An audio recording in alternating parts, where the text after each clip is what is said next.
है। आज हम प्रजातंत्र का अर्थ, परिभाषा, प्रकार एवं गुण दोष के बारे में जानेंगे। प्रजातंत्र एक ऐसी शासन व्यवस्था है जिसके तहत जनता को अपनी मर्जी से अपना शासक चुनने का अधिकार प्राप्त होता है। इसके तहत देश के हर वयस्क नागरिक अपने वोट का इस्तेमाल कर एक ऐसा शासक चुनता है जो देश के और जनता के विकास में उसकी मदद करे और देश की एकता और अखंडता को बनाए रखने की कोशिश करे। इसके साथ ही देश की रक्षा के लिए सदैव तत्पर रहे। आपको बता दें कि आजादी से पहले देश की जनता पर ब्रिटिश शासकों ने शासन किया था, जिससे भारतीयों का काफी शोषण हुआ था। लेकिन जब 15 अगस्त 1947 को अपना भारत ब्रिटिश शासकों के चंगुल से आजाद हुआ तो इसे एक लोकतांत्रिक राष्ट्र बनाया गया, जिसके तहत भारत के हर एक नागरिक को अपनी मर्जी से अपने शासक को चुनने का अधिकार दिया गया। वही प्रजातंत्र के तहत जाति, धर्म, लिंग, रंग और संप्रदाय आदि को लेकर फैली असमानता की भाव को दूर कर अपने वोट का इस्तेमाल करने की इजाजत दी गई। प्रजातंत्र की परिभाषा। प्रजातंत्र शब्द अंग्रेजी भाषा के डेमोक्रेसी शब्द का पर्यायवाची है। यह यूनानी भाषा के दो शब्दों डेमोस और क्रेटिया से मिलकर बना है, जिसका अर्थ क्रमशः जनता और शक्ति है। इसका अभिप्राय एक ऐसा शासन प्रणाली से है जिसमें शासन की शक्ति जनता के पास होती है और शासन संचालन जनता स्वयं प्रत्यक्ष रूप से या अपने प्रतिनिधियों के माध्यम से अप्रत्यक्ष रूप से करती है। इसे लोकतंत्र या जनतंत्र भी कहा जाता है। विभिन्न विचारकों के अनुसार प्रजातंत्र की परिभाषा। सीले जी के अनुसार प्रजातंत्र वह शासन है जिसमें प्रत्येक व्यक्ति का भाग्य होता है। अरस्तु ने प्रजातंत्र को बहुतों का शासन कहा है। अब्राहम लिंकन ने प्रजातंत्र को जनता का, जनता द्वारा और जनता के लिए शासन कहा है। प्रजातंत्र के प्रकार। प्रजातंत्र के दो प्रकार होते हैं। प्रत्यक्ष प्रजातंत्र, जब किसी राज्य के निवासी सार्वजनिक विषयों पर प्रत्यक्ष रूप से स्वयं विचार विमर्श करते हैं और इसके आधार पर नीतियों का निर्धारण और विधि निर्माण होता है, तो ऐसे शासन को प्रत्यक्ष प्रजातंत्र कहते हैं। प्रत्यक्ष प्रजातंत्र कम जनसंख्या वाले एवं छोटे आकार वाले राज्यों में ही संभव है। वर्तमान में बड़े आकार वाले राष्ट्रों में, जहां नागरिकों की संख्या करोड़ों में होती है, वहां प्रत्यक्ष प्रजातंत्र संभव नहीं है। वर्तमान में स्विट्जरलैंड के कुछ कैंटनों एवं भारत में पंचायत राज व्यवस्था के अंतर्गत ग्राम सभाओं में प्रत्यक्ष प्रजातंत्र की व्यवस्था है।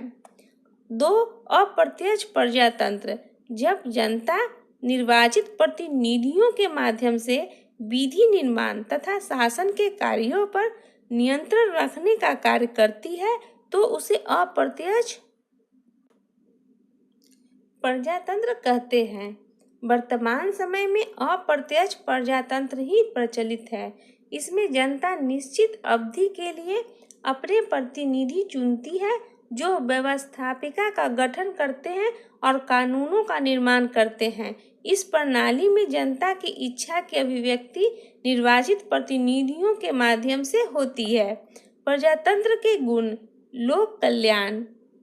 प्रजातंत्र में जन प्रतिनिधियों द्वारा शासन किया जाता है, जिनका चुनाव जनता एक निश्चित समय के लिए करती है और उन्हें हमेशा भय रहता है कि जनता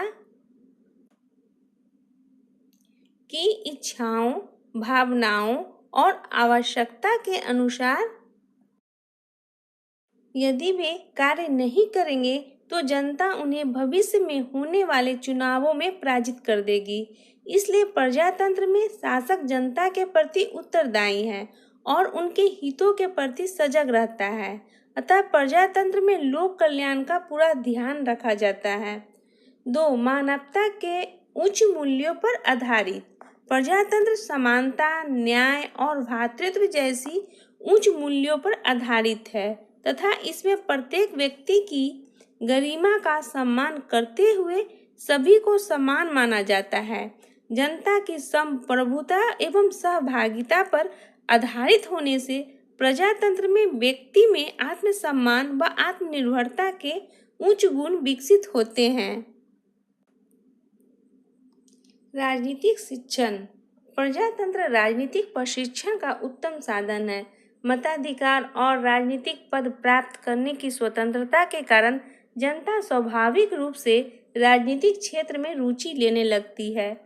भाषण, विचारों की अभिव्यक्ति, संचार माध्यमों के उपयोग की स्वतंत्रता जनता में विचारों की आदान प्रदान करने की प्रवृत्ति को बढ़ावा देती है। सभी राजनीतिक दल निरंतर प्रचार द्वारा जनता को राजनीतिक शिक्षा प्रदान करते रहते हैं। अतः प्रजातंत्र में नागरिकों को प्रशासनिक, राजनीतिक व सामाजिक सभी प्रकार का शिक्षण प्राप्त होता है। राष्ट्र प्रेम की भावना का विकास। प्रजातंत्र जनता द्वारा लोकहित की प्राप्ति के लिए जनता का शासन है।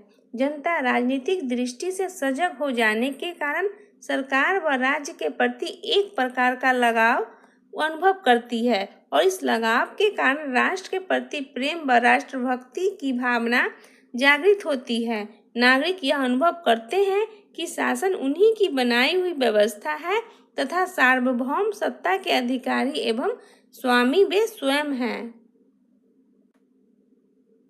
हिंसात्मक क्रांति की न्यूनतम संभावना। प्रजातंत्र शांति और सहिष्णुता का दर्शन है। यह सहमति और समझ पर आधारित है। इसमें विपक्ष को भी अपनी बात कहने का पूरा अधिकार प्राप्त होता है। विपक्ष द्वारा सरकार की आलोचना और निंदा भी की जाती है। बहुसंख्यक जनता यदि शासक वर्ग से असंतुष्ट है तो वह उसे सरलतापूर्वक संवैधानिक उपायों से हटा सकती है। इसलिए प्रजातंत्र में हिंसक क्रांति की संभावना न्यूनतम होती है। प्रजातंत्र के दोष।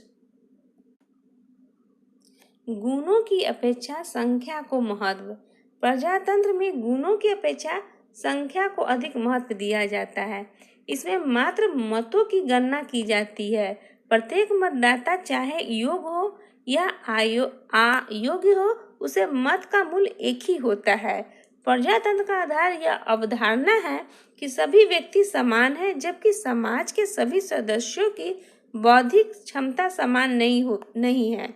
अतः अधिक गुणी व्यक्तियों की महत्ता का सही मूल्यांकन नहीं हो पाता है। अयोग्य का शासन करने की कला, योग्यता और क्षमता केवल कुछ लोगों में रहती है, किंतु प्रजातंत्र में बहुमत का शासन होता है और योग्य व्यक्ति का मूल्य भी अयोग्य व्यक्ति के समान ही आंका जाता है, जिससे पूरे समाज के कल्याण का लक्ष्य प्राप्त नहीं किया जा सकता है। इसलिए आलोचक प्रजातंत्र को अयोग्यों का शासन भी कहते हैं। 3. सार्वजनिक समय व धन का अपव्यय। प्रजातंत्र में चुनावों की लंबी और जटिल प्रक्रिया के पश्चात ही व्यवस्थापिका का गठन हो पाता है। अत्यावश्यक कानूनों के निर्माण में भी कई वर्षों लग जाते हैं। चुनावों की प्रक्रिया में काफी धन खर्च होता है। सांसदों, विधायकों, मंत्रियों एवं व्यवस्थापिका से जुड़े अधिकारियों आदि पर भी बड़ी मात्रा में धन खर्च होता है। अतः प्रजातंत्र में धन व समय दोनों का अपव्यय होता है। धनिकों का वर्चस्व। व्यवहारिक रूप से प्रजातंत्र में चुनाव इतने खर्चीले हो गए हैं कि सामान्य जन तो चुनावों में किसी पद हेतु प्रत्याशी के रूप में भाग लेने की बात भी नहीं सोच सकते। चुनाव लड़ रहे प्रत्याशी प्रचार प्रसार में अत्यधिक धन व्यय करते हैं। इससे जनता का शासन सहज ही धनिकों के शासन में परिवर्तित हो जा रहा है। दलीय गुटबंदी। वर्तमान प्रजातंत्र के संचालन के लिए राजनीतिक दल अनिवार्य हो गए हैं। राजनीतिक दलों का गठन तो विचारों के आधार पर होते हैं, किंतु सत्ता प्राप्ति ही इनका मुख्य लक्ष्य बन जाता है। राजनीतिक दल ऐसे लोगों का अखाड़ा बन जाते हैं जो गहन प्रचार द्वारा लोगों की भावनाओं को प्रभावित करके अपना वर्चस्व व स्वार्थ सिद्धि के लिए उपाय खोजते रहते हैं। लोक कल्याण के स्थान पर गुटिये हित पूर्ति महत्वपूर्ण हो जाती है तथा सत्ता का प्रयोग भी वे अपने स्वार्थों की पूर्ति हेतु करने लगते हैं। युद्ध व संकट के समय निर्बल। युद्ध और संकट के समय अधिक शीघ्रता पूर्वक निर्णय लेने की आवश्यकता होती है, किंतु प्रजातांत्रिक प्रणाली ऐसे समय में प्रभावहीन सिद्ध होती है। प्रजातंत्र में सत्ता के फैलाव के कारण निर्णय लेने तथा उसे क्रियान्वित करने में बहुत अधिक समय लगता है। आपको वीडियो अच्छा लगे तो आप वीडियो को लाइक करें, कमेंट करें और हमारे चैनल को सब्सक्राइब